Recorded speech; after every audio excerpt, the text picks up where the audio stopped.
Okay, I'm in the Gospel of John, chapter 9, and I'll be in verses 29 to 34 in this message.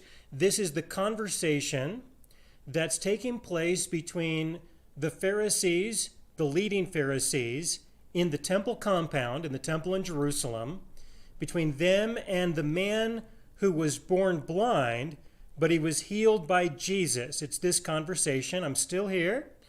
But in this message, I think I will be able to complete, I'm pretty sure I'll be able to complete what I can contribute to an understanding of this conversation.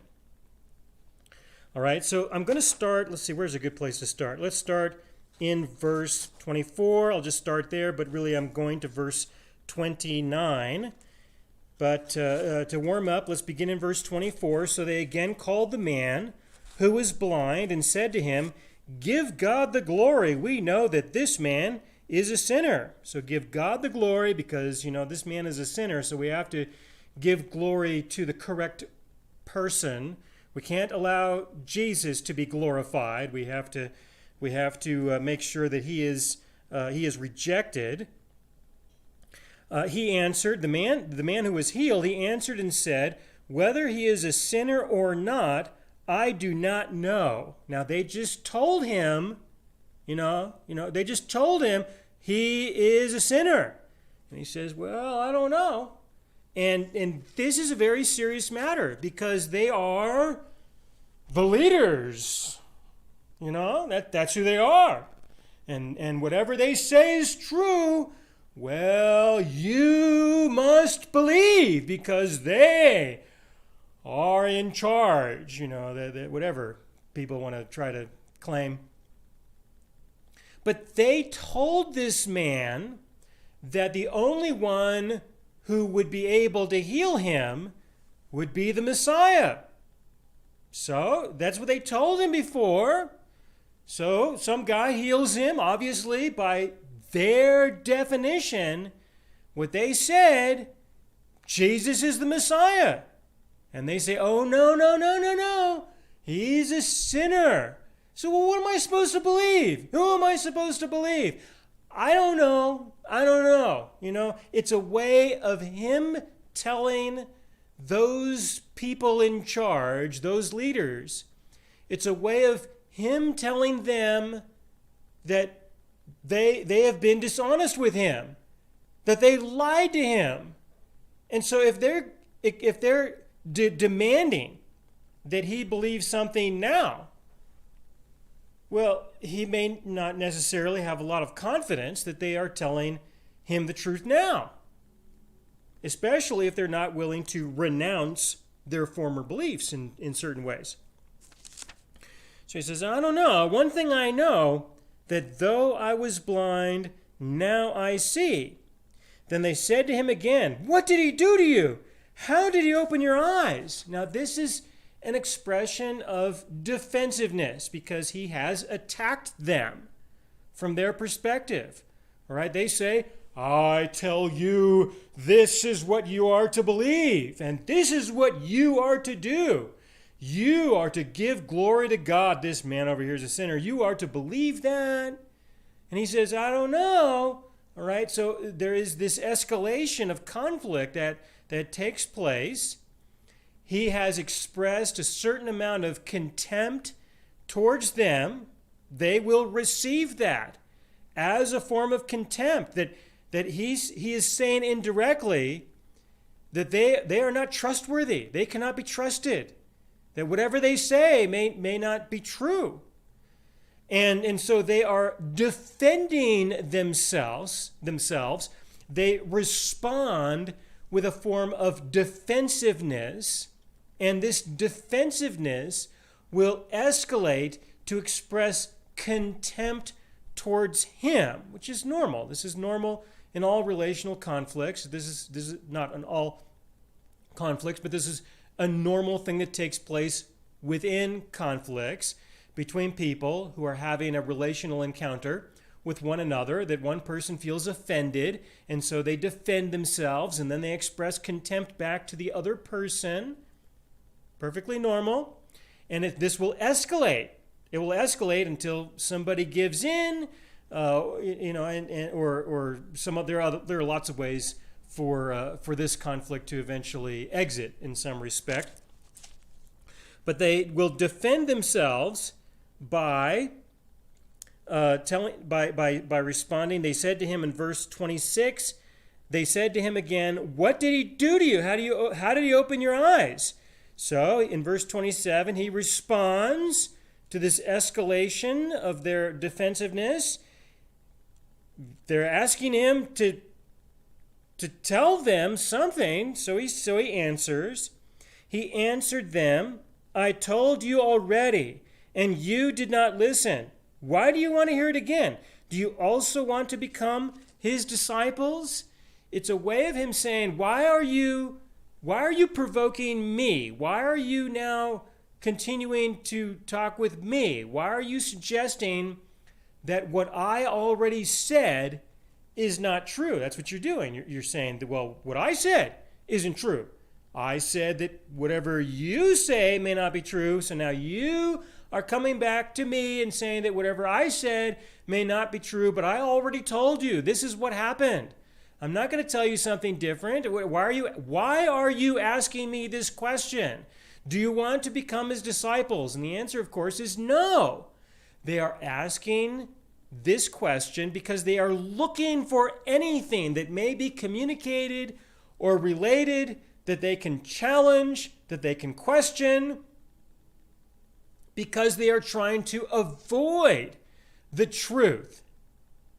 That's what they are after. They are after a way to avoid the truth, to reject the truth. They're looking for just the slightest whatever in order to escalate this conflict, in order to shift the attention from themselves to somebody else, anybody, who they can then assert blame to, that they can say that you are now going to be responsible for this disruption, for this discomfort, for whatever reason. We don't care. We just need something that we can use to assert ourselves and say we are in power, we are in control, and we will exercise our authority and force you to comply with something. Anything, it doesn't matter, just something. This is the kind of attitude that will usually evolve from these kinds of circumstances, and that's eventually what happened. All right, they eventually just simply cast him out. They got rid of him, demanded that he depart, and he was no longer welcome there. All right, so he asked them, "Do you want to become his disciples?" Well, this is going to be an expression of contempt towards them because they are obviously not being honest about their questions again, right? They're not asking an honest question because they want to know the truth. So he is revealing their dishonesty more.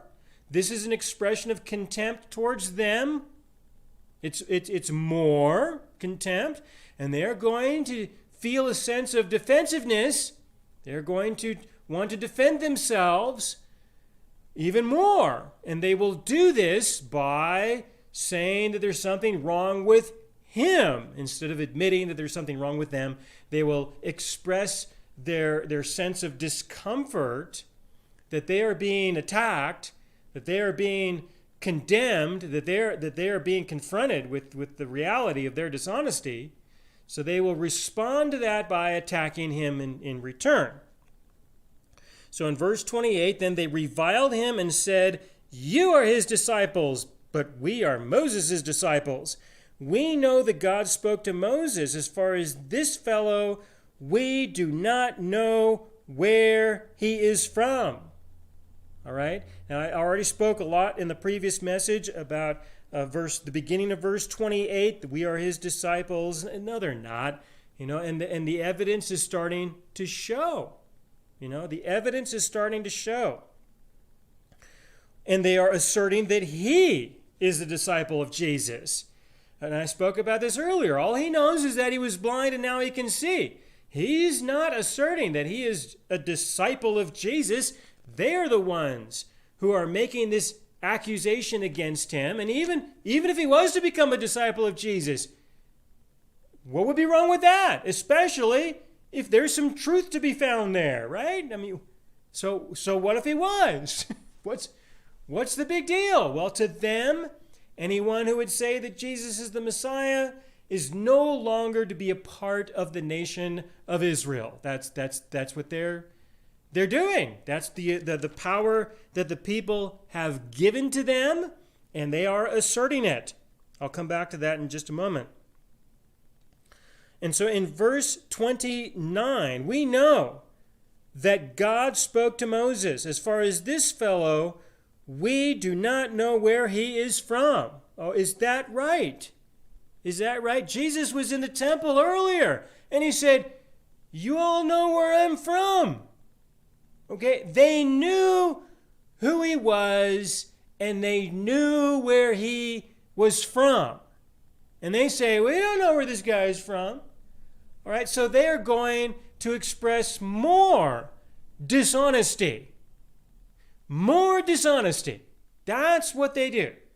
They're going to be even more they're going to escalate and lie and lie. That is their solution model. The solution model is tell as many lies as are necessary. Right? Tell as many lies as you need to until the conflict is over. All right? That's their solution. That's who they are. And this is not unusual. Okay? This is not unusual. Today, you probably, I would suggest if you don't know anybody like this, you need to get out a little bit more often. All right? There is an overabundance of people who solve the problems of life by just telling lies. That's what they do. They're confronted with something. They have a problem. There's an issue. They are challenged with the fact that they need to make some adjustments within themselves. So they just need to tell as many lies as they can think of, as they can come up with, and until the problem goes away. All right, or until they're no longer confronted with that. That's what they're doing. It's no different. All right, this is no different. Now let's tell another lie. We don't know where this guy is from. All right, of course they know where he's from. I mentioned earlier in previous messages, they got the temple records. All right, they can go check. He was born in Bethlehem. They knew that he was coming from Nazareth. All right, word was getting around. If they thought that this was important, they would have asked, Word was getting around enough. There was enough conversation. I'm sure, the question of where's this guy from would have come up, and there would have been some discussion about this. They would know the answer to this question, but they just simply say, we don't know who this guy is. We don't know where he's from. It's just pure dishonesty. How do you have a conversation with someone who denies reality? How do you do that? You don't. Okay, whatever interaction is taking place, whatever verbal communication is taking place, is not real. It's pure fantasy. That's all it is. All right, it's just pure fantasy. It's just two people expressing words, and the agreement that may exist may only be an agreement of, one person says a lie, the other person says, I guess that's true. But both are living in denial of reality. They both live in pure fantasy. Okay, and they may know this. They may know this. And they may just like this. They may just want to do this. Oh yeah, here's an opportunity to be dishonest. Yeah, let's be dishonest. Let's lie. Let's pretend something exists when it doesn't. Let's talk about so-and-so, so-and-so, and make up all kinds of stupid things about them because we want this to be true. And so the more we talk about it, the more that we say it, the more that maybe it'll be true. And if it's not, who cares? There really are people like this. All right, and so they escalate through their defensiveness. And And this is where it goes, all right? It goes into a form of a complete denial of reality. They knew exactly where he was from. Now, pay attention to his response to this. All right, in verse 30, the man answered and said to them, "Why, this is a marvelous thing, that you do not know where he is from. Yet he has opened my eyes." This is a marvelous thing. All right, you just said this. So let's assume that I believe you. Maybe you're telling the truth. Let's consider that. That's extraordinary. That's marvelous. It's something to marvel. What you just said. Wow, amazing. Let's assume that it's true for a moment. That this is real. That's just extra. Let's go with that. Let's think about that a little bit more, because it just so happens that there is a belief among the people that no one will know where the Messiah is from. Now, not everyone believed this, but there were some people who did. For example, if we turn back to John chapter 7, and I mentioned this before, John chapter 7, verses 26, I think it's 26. Check my notes. 26, verse 26 to 28. Beginning in John chapter 7, verse 26. "But look, he speaks boldly, and they say nothing to him," referring to Jesus, what he's doing. "Do the rulers know indeed that this is truly the Christ? However, we know where this man is from. But when the Christ comes, no one knows where he is from." All right, so there he was in the temple, John chapter 7, and the people are speaking with each other, and they are expressing the fact that everybody knows where this guy is from. But in chapter 9, just a little while later, we don't know where this guy's from. All right? I mean, there's no way to solve problems with these kinds of people. You cannot solve problems with these kinds of people. You cannot solve the problems of life. You cannot have a life with people like this. You cannot have a constructive, positive experience. You cannot move forward and live in reality and solve the issues of life when you have relationships with people like this. All right? It's just not going to happen. You must find a way to exit these kinds of relationships, because they will destroy you from a reality point of view, because the very existence of these kinds of relationships is a total denial and rejection of reality. All right, so they say, we know where this guy is from, but when the Christ comes, when the Messiah comes, no one will know where he is from. All right, now this is a statement from the people. Some of the people believed this. There were many different points of view concerning who the Messiah would be. In many different points of view. A similar way to think of it today would be probably what happens in the end times. Today we have many beliefs about the end times concerning when Jesus will come and how much suffering a person might have to endure before Jesus takes them into heaven. How much suffering will they have to endure? And some people believe that there could be no suffering at all. Jesus will come and take me out of here before I experience any significant suffering of any kind. And other people say, well, you can experience maybe half of it. That's pre-trib, and then mid-trib will say, well, you may experience about half the suffering. And then there's post-trib in the sense that, well, you're going to experience all the suffering, and then it'll be over. And so you have many different points of view concerning what will happen when Jesus returns. Here, there were many different points of view about what would happen and who he would be, who the Messiah would be when he first came. All right? And there was a belief that no one would know where he was from. Of course, there were others who believed that he would be from Bethlehem, all right, and that he would be from Nazareth, and Jesus fulfilled both. So, depending upon who you talked with, they would have a different point of view, depending upon who you would ask. Now, this is recorded here in the Gospel of John. The people say, no one will know where he is from. But this is clearly not true. All right? And I want you to please pay attention to this. That this is what the people said. It's true that this is what the people said. But it doesn't mean automatically that because they said this, that it is true. All right? So it is true that this is what they said. But what they said and what they believed was not true. And yes, this is the Word of God. This is the Holy Bible. This is the Scriptures. This is what we got here. All right? But in here, we have an example of what the people believed that was not true, but it's true that they said this.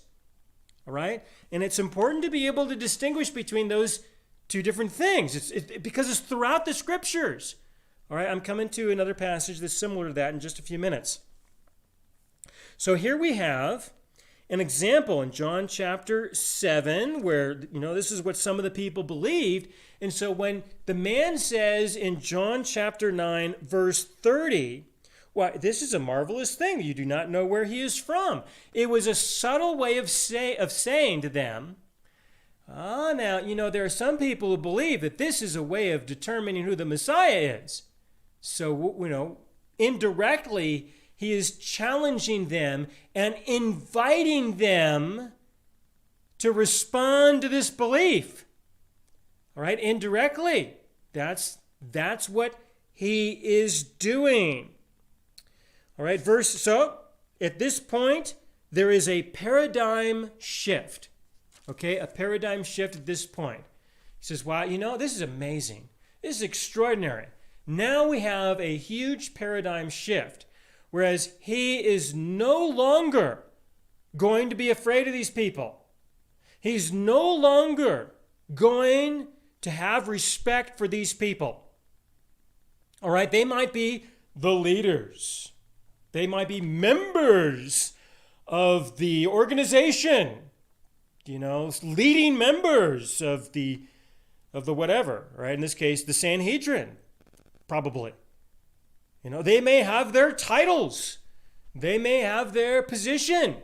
They may have, approval from others. They may have their reputation. But this man effectively says, so what? His interest is the truth. The truth. What is the truth? What is real? What is not real? What is reality? And what is just fantasy? All right? And this is the paradigm shift where he starts to relate to them in a way of saying to them, you people are not worthy of my attention. You people are not worthy of me listening to you. All right? Because you are not honest. You're not honest people. That's a problem. All right? And I am not going to hold you in regard because of that. Now, there are some things that I do know are true, even though they may not be true. I'll come to that in just a moment. But he has conviction. He has conviction, and he believes that there are some things that are real, and he can tell that they're just not going to be honest with him. They're not going to be in reality. So he's going to get as close to the truth as he can get. He's going to get as close to what is real as he can get. And he's going to tell them that, if this is the way things are, this is the way things are. And if they want to continue to have a conversation with him, if they want to challenge him, if they want to question him, if they want to invite him, whatever, they're going to have to understand that there are some things that are important to him. And this, I'll tell you, for religious leaders, is totally unacceptable. All right? Totally unacceptable. All right? What's important to you has no relevance at all. All right? It just doesn't. What you believe has no relevance as long as the important thing is that you believe whatever they believe. All right. But beyond that, these things just are of no importance whatsoever to the extent where you must be removed. That's what I mean by that. All right. And so this is a paradigm shift where he speaks to them in a different way, in a different tone. The conversation has now totally changed. All right. This is the paradigm shift. Verse 31, where the conversation has totally changed. Okay. Now, before I get to it though, let's pause for a moment and think about the magnitude of that. Let's pause and let me tell you about these people who are in these positions, right? These positions of authority.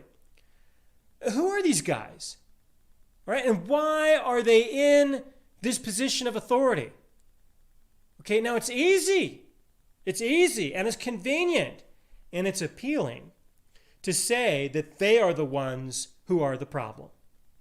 You know, it's easy to say that, okay? And you could get that impression by the way that I present what I present. You can get that I'm saying, oh, these originally religious leaders, they are the evil ones. They are the problem, and we just need to replace them, you know? And that's not a solution, okay?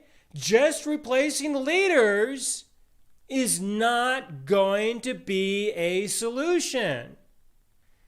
Now, I have to assert the truth that there is something wrong with them, but they are not the whole problem here. They are not. The reason why they are in these positions of authority is because the people have given them that authority. The people have given them those positions. That's why they are there. All right, now in the temple at this time, you've got two different groups. You've got the priests, and then you've got the Pharisees and the scribes. All right, and there's also the Sadducees too. But the priests, they were supported by the tithes and the offerings that were presented at the temple. All right, so the people were complicit in any dishonesty or any bad decisions that the priests would make because they bring their offerings to the temple. All right? Just stop doing that. Okay? Don't give to the priests anymore. In fact, just don't go to the temple. Don't go there. All right? Don't go there. Don't give to them. That's it. All right? The people were at fault. If they would stop giving their offerings and their tithes to the priesthood, the priesthood wouldn't be there. All right? They would have no position of authority. There would be no position. And so the people are at fault. All right? The fault really is largely with the people. Okay, finding others who will be the recipients of the offering is not hard. All right, that's easy. It's easy to find people who will want to be the priest, receive the offerings. That's easy. Okay? The people themselves who are giving the offerings and the tithes to support the priesthood, they just need to stop and don't go there. And then it will end. All right, it will end. The fantasy will end. The denial of reality will end. The dishonesty will end. It's the fault of the people, all right, who support it. Now, with the Pharisees and the Sadducees as well, it was a little bit different. It was indirect because they would not receive donations or gifts directly for teaching the scriptures or for fulfilling their role in making decisions as the authorities there in the temple and in the communities. All right, they would not receive compensation for their work in that regard. They received compensation from doing other work. These positions gave them social opportunities so that they could encounter people, they would get to know people, people would get to know them, and they would have more opportunities to do work. All right? And so, if somebody needed something fixed or they needed something done or they needed some help with something, then they would go and hire those religious leaders. They would hire them because they would get the sense, they would have the feeling that these leaders will do a better job. They will do better work because their reputation is on the line. They will be more honest about what they do. What they commit to, they will fulfill. All right? And it can be hard to find someone who will fulfill their part in an agreement. It can be really hard. And so these religious leaders were people who would have a little bit more to lose if they failed to fulfill an agreement that they made with somebody. And so it would be more, there would be a higher probability that they would do better quality of work. And so they would receive compensation indirectly by having more opportunities to do work throughout the rest of the week, compared to when they were fulfilling their responsibilities with the community as volunteers in positions like this. The Pharisees who this man was communicating with, these guys were volunteers. They were not being compensated for passing judgment, for declaring that somebody was no longer a part of the synagogue or a part of the congregation, to declare that somebody could not be in the temple anymore. All right, they were volunteers to fulfill these responsibilities. And when they left the temple compound, they would go to work. That's what they would do. So the people should just simply not hire them. All right? Don't give them a job, especially when you got a guy like this who's exposing that they are not necessarily very honest. All right? They may not be honest people. They may not fulfill what they agreed to.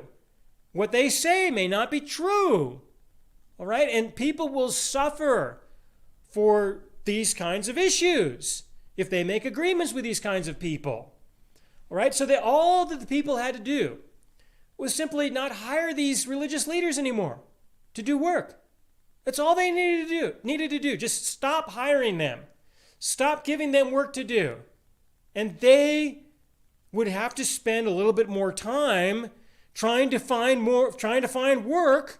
They wouldn't have time to volunteer in these kinds of positions. They would have to walk away from these positions of authority.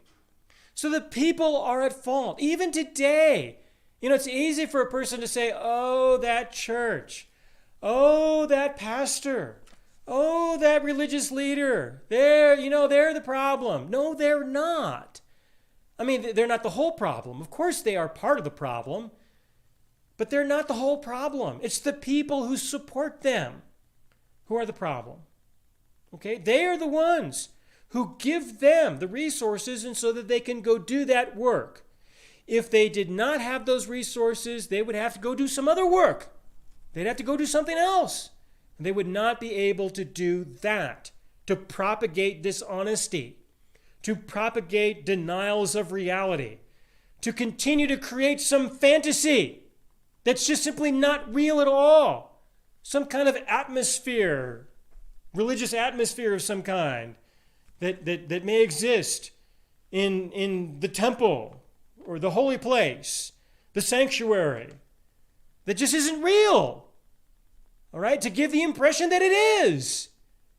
They would have to go do something else if people would stop supporting them in that way. All right? And so it depends on what people are interested in. Do you want this kind of a fantasy? All right? You want this kind of a fantasy? You support it. You want something that's more real? You find something that's more real, and that's what you support. It's that simple. And there are people who proclaim the truth, who teach the truth, who want desperately to relate the truth to other people so that they may live in freedom, that they may live in reality. And it's really, really hard to find people who will donate to the truth. All right? It just is. It's really hard. So, there are times when you might look around and wonder and think, why is it that there's no church I can go to? Why is it that there's so few people who are being honest, who are proclaiming the truth? Why is this so hard? Well, what are you doing about it?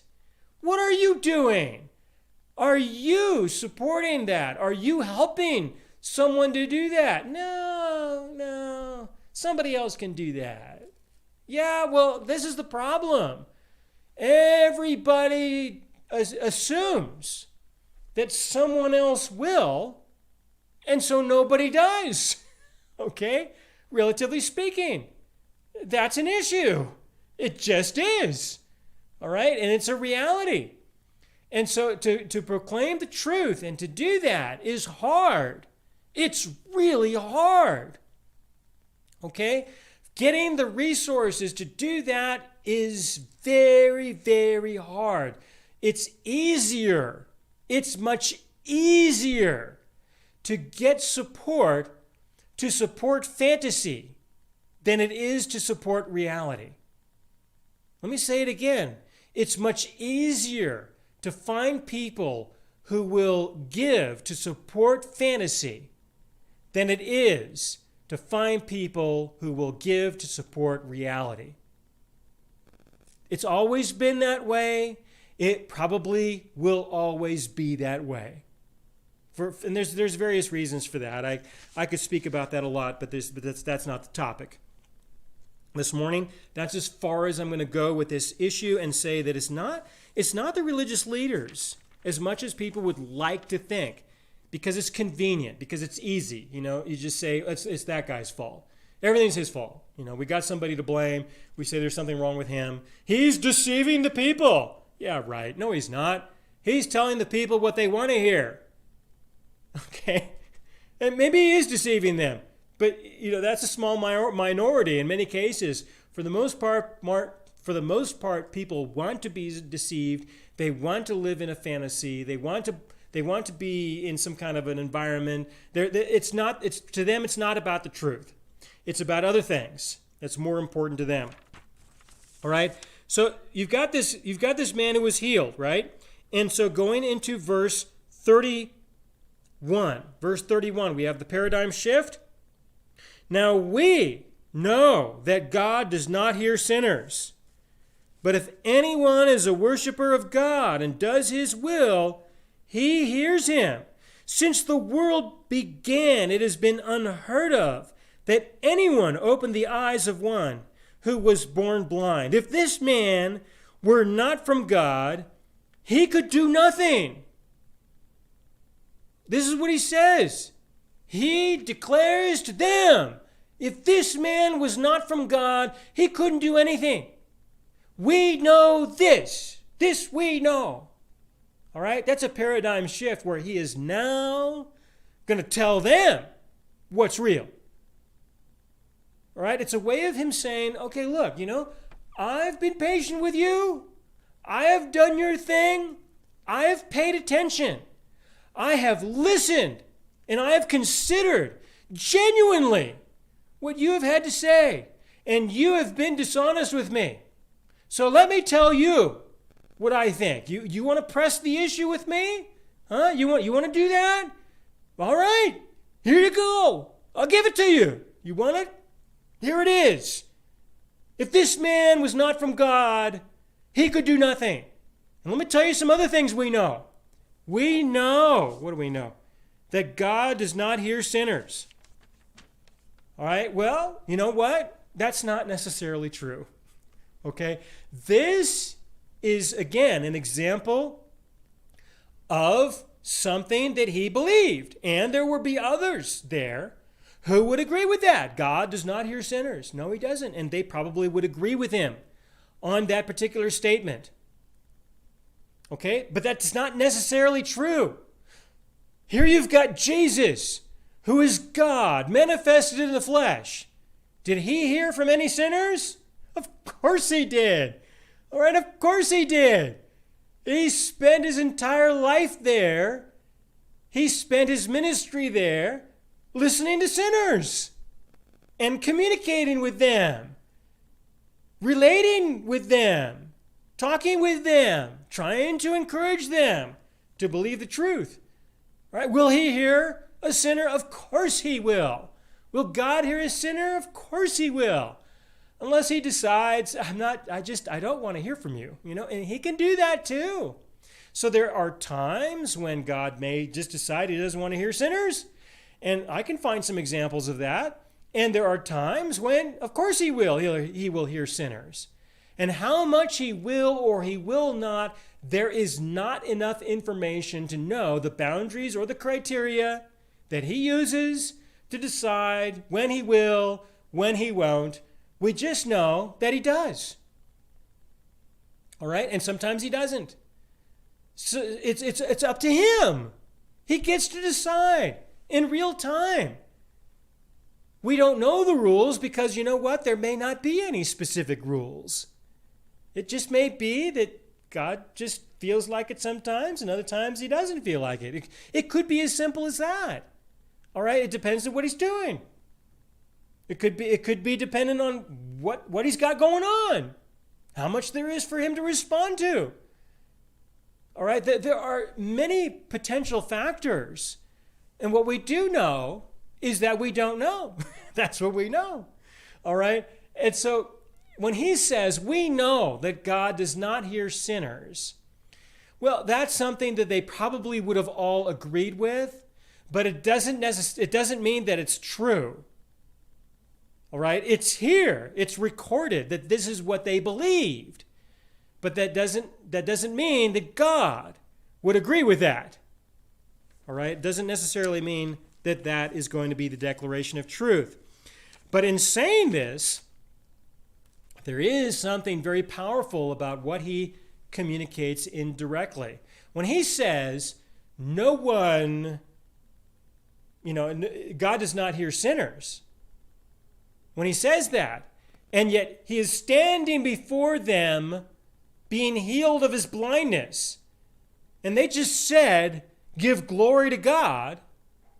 All right, by default, what you have is a guy here who is a living testimony of the reality of God and that God does not see him as a sinner.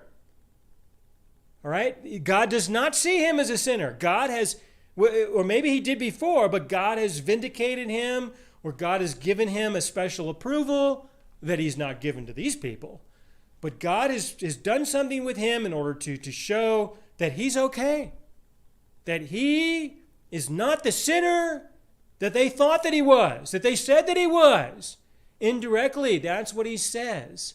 Look, I'm not the sinner here. I'm the one who was healed. Because you believe that I was blind as a divine judgment of God, so he has set me free of the divine judgment, so I'm okay. I'm okay with God. God's okay with me. And if he doesn't hear sinners, but obviously he heard me, and he has helped me, that means I'm not a sinner. All right? That's what he tells them. He says, I am not the sinner here. I'm the one who was healed. All right? That's what he says. Doesn't mean that this is true, but they are being confronted with this. This is an issue that they're being confronted with, that they would have understood what he said in that context. We know that God does not hear sinners. In effect, we know that I am not the sinner here. Okay? But if anyone is a worshiper of God and does his will, he hears him. So obviously, this man has done his will because God has heard him and God has healed him. That's what they would believe. Again, it's not necessarily the truth, but it's what they would have all had an agreement on because of the beliefs of the people at this time and in this place, all right? So they would be in relative agreement with that, but they would not like the consequences of agreeing with that, because now they're going to have to look at him differently. So this is a way of saying that if you do his will and if you don't sin, then God will respond, he will hear you, but that's definitely not going to be the case in reality, because there is no one who will do the will of God and there's no one who will not sin. And this is why he had to establish a new covenant. And he did. He established a new covenant that provides for a relationship that we can have in the midst of our sinfulness and in the midst of our failures to do his will. That's what gets established through what Jesus accomplished through the cross and through his resurrection. That's the new covenant. All right, but continuing into verse 32, since the world began, it has been unheard of that anyone opened the eyes of one who was born blind. If this man were not from God, he could do nothing. Moving forward to verse 34, they answered and said to him, you were completely born in sins, and are you teaching us? Right? You were completely born in sins. What do they say? They say, you were born blind because you were born in sins. You are a sinner. You are of sin, kind of thing. And the evidence of that is because you were born blind. How dare you tell us something as if what you have to say is the truth? All right, now obviously they're dealing with some old news. Okay, old news. This is old news, all right? Of course he was born blind, and they believed, and they told him. That's what they said, that he was born in sins, that he was such an evil person that God needed to protect everybody from him, and did so by making sure that he couldn't see. All right. Now, of course, things are different now. So maybe that was the case. All right. If we assume that was the case, well, the situation has changed. It's changed. And this is all you people are going to do. All that they do is they deny reality. They deny the present. They deny the way things are. And they say, well, remember back when? All right. That's all they do. They just want to keep the past alive. Keep the past alive. Keep some failure that he did. If that was true, he was born in sins, if he was so evil, if that's true, we got to keep that alive. Don't let him change. Don't let him be someone different. We cannot acknowledge that maybe God would see him differently. No, we can't let that happen because we don't want to deal with the consequences related to that. All right, they just say, you were completely born in sins. That's it, all right? That's the way we see you. That's who you are. That's what you are.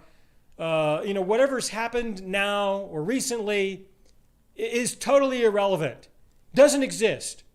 We are going to deny that has any bearing on anything.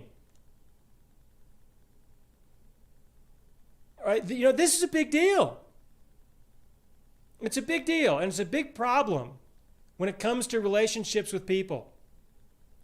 All right, if you have some awful thing in your past, and you have people in your life who just want to keep it alive, and it doesn't have any relevance anymore, just you got to let them go. All right? I mean, you've got to exit that relationship because there's no positive thing that's going to come out of that. There's no point. There's no usefulness. All right? All you're going to do is continue to live in a denial of the way things are, the way things have changed. And it's going to wear on you. It's going to be a problem for you. And they may wonder, well, where'd you go? Why won't you talk to me? Why won't you have anything to do with me? And you're not going to be able to explain that to them and say, well, you just want to keep the past alive. And that's old news. Things are different now, and you won't accept that. All right, they're not going to accept that, and that's the point. All right, you just can't go anywhere with that. You have to start over. Go find yourself some new friends, all right, who don't know about back when. That's all you can do. You want to start over? You got to start over. You want a new life? You got to get a new life. You can't have it, in many cases, with people from the old. It's unfortunate, but that's just the way it goes. There are others who will see you differently. There are others who will see you and they will say, my goodness, look at what you had to overcome to become who you are today. That is extraordinary. That is special. And that is something to be respected and honored. There are some people who will relate to you that way. They're hard to find, but, they exist. So what do? They answered, verse 34, they answered and said to him, you were completely born in sins, and are you teaching us? How dare you? Right? And they cast him out. All right? Don't worry. They'll solve the problem. Just get rid of you. All right? So he leaves. Now, you could just imagine what this guy's gone through. He's had a busy day. He spent his whole life being told that he is evil and he's blind because of this. And now he's finally got his chance to be a part of the community, to be a part of those who others respect, who others hold in high regard. Here's his chance to now be a part of the society there in a way that he never could be. They take him up to the temple. Here's his chance. He has spent his whole life being rejected, and now he has an opportunity to be accepted. He goes up there, and he is rejected in a way that is greater than he ever was. Why? What did he do? He did nothing. All right, he didn't do anything. He just wants to know the truth. He just wants to live in reality. And he discovers that those who are part of the group who claims that the truth is preeminent, that the truth is of greatest importance, who say that reality, that this is reality, right? That reality is what we are to live in. He's been told that his whole life, and now he discovers it was all one big lie. It was all about other things. It was all about something else, but it definitely was not about what they said it was. And they say, you can't be a part of our group. Get out of here. They cast him out. So he leaves with greater rejection than what he had before he was healed. That's what he gets. All right? Greater rejection than what he had before he was healed. Okay, this happens a lot in the Christian world. You'll see this happen a lot today. Whereas there's somebody who was a total sinner, blasphemer, person who rejected Jesus. And then, through the circumstances of life, through change, whatever happened, they reconsidered the things of God. They became believers. They go and they be a part of those communities who thought that they were, evil. There's those people, those sinners, those unbelievers. And now that person becomes a believer. But when that person becomes a believer, they did that because they believed one thing before and they believe something else that is different now. Okay? Like I was asking in the previous message, I asked this question: what did you believe before? And what do you believe now? They made this change because of something that was true. And now they want to live in the truth, and they go into these environments that are filled with things that are not true. And eventually, they get cast out. All right? Eventually, they are isolated, ostracized, they are rejected, and they are rejected in a way that is greater than before. Before there were just some unbeliever, some sinner unbeliever kind of person. Now they're worse than they were before. Before, a sinner and an unbeliever could be welcomed there in the congregation and tolerated to a certain extent. Oh, but now, you get out of here. Do not come back. All right? This happens a lot.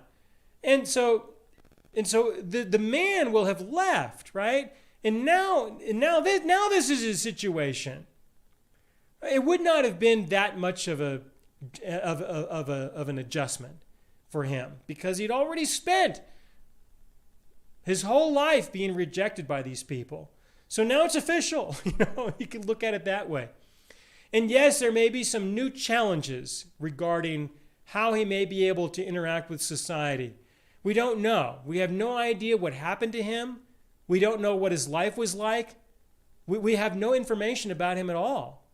I think it would be very interesting to find out what happened with him and what his life was like after this. And I hope that one day when I'm in heaven, I'll be able to see him and meet with him and have a conversation with him about that and ask him, how did life change for you? And what was that like for you for the rest of your days when you were there? There may be some ideas that you have about what you would expect it to be, all right? What you would have expected, what you would think he would do, what you would think he would not do. But let that be something that you would reflect upon for yourself and not for him. What would you do for yourself? What would you expect of yourself? What would you do differently if you were to take your beliefs a little bit more seriously? What would you do differently? How would that be reflected in your life? What would be the decisions that you would make that would be different today than what they were yesterday? And the decisions tomorrow, what would those decisions be tomorrow that would be different from what they are today? What will you do? And that's the question that I came up with for today. For your small groups, in order to just kind of initiate some conversation. What will you do? Okay, not what you will believe, but what will you now do? Okay, now this is not an opportunity, this is not supposed to be an opportunity to condemn other people and say, well, that doesn't sound like you're doing enough, this is not an opportunity to try to assert some pride and say, well, I will do, and of course what I will do is greater than what you will do. All right, let it be a conversation about, well, as you're understanding things a little bit different, as you are living in reality a little bit more and a little bit more, what are you going to do? What is going to be more important to you, and how will your life change? How will you do things differently? How will you use your time differently? Not just through your belief, but what will be your response to your belief? Okay, our expression of faith is our response to the truth. And so it is a response. What is going to be your response to the truth, and how is this going to be reflected more in your daily life? What will you do? All right? So try not to let this be an opportunity for religious pride or an opportunity to compare yourselves with each other or to condemn somebody.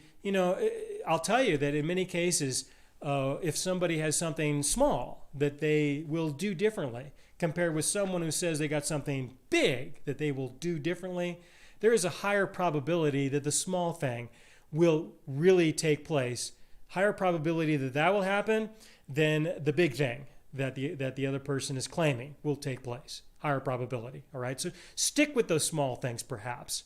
Think of something that might be small that you will do and do that. And don't relate to each other in the sense of now we're going to be accountable to each other and I'm going to ask you next week, or next month, how you doing with what you said you would do? Are you doing that? Don't do that to each other. That is not going to be useful. It's not going to be productive. All right? That's not going to inspire anything different. We will do what we want to do, and if we don't, we may want to do that kind of right now, but not enough that we do it. Maybe later, maybe another year, another 2 years, maybe never. But it's good to at least start with something and say, I'm going to do this. This is what I will do differently. All right, so that is the end of the conversation between the man who was healed of his blindness and the religious leaders in the temple. In the next message, I'll move into John chapter 9, verse 35, the conversation that Jesus had with the man afterwards. All right, thank you. Let's pray. Dear God, thank you for this time that we could review the conversation that took place between the man who was healed of his blindness, who you healed, and the religious leaders in the temple there. And Lord, I do pray that we will have a better understanding of the world that we are a part of, and the relationships that we have with other people through this conversation. And Lord, I pray for your insights and your understanding with the next conversation that you had with this man. And I pray for this in Jesus' name. Amen.